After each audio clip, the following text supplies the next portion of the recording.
এটা কি সত্যি? আমার তো বিশ্বাসই হচ্ছে না। ব্রাজিলের রবসন রবিনো নাকি চলে যাচ্ছে মোহনবাগানে। মোহনবাগান কর্তারা নাকি কথা বলেছেন রবসন রবিনোর সঙ্গে।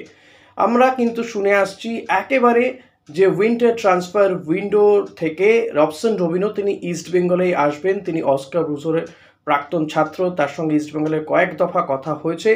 কিন্তু এখন শোনা যাচ্ছে যে রবসন রবিনো সবুজ মেরুন জার্সি পরে খেলবেন আইএসএল এ পরের বছর এবং সিসিএল 2 তে খেলতে পারবেন। এটা তো মানে কিছু বলার নেই। আর যদি সত্যিই এটা হয়, যদি সত্যিই বাস্তবায়িত হয়, শোনা যাচ্ছে রবসন রবিনোর সঙ্গে টাকা পয়সা নিয়ে যেটুকু যা কথাবার্তা সেটুকুই বাকি বলা যেতে পারে, বাকিটা নাকি ওরা করে ফেলেছে এমনটাই শোনা যাচ্ছে। এটা কিন্তু যদি সত্যি বাস্তবায়িত হয় সেটা ভালো হবে না মন্দ হবে সেটা বলবেন আপনারা, কমেন্ট করুন অতি দ্রুত। রবসন রবিনো কি তাহলে মোহনবাগানে চলে যাচ্ছেন? এটা কিন্তু খুব ভালো খবর নয় ইস্টবেঙ্গলের জন্য।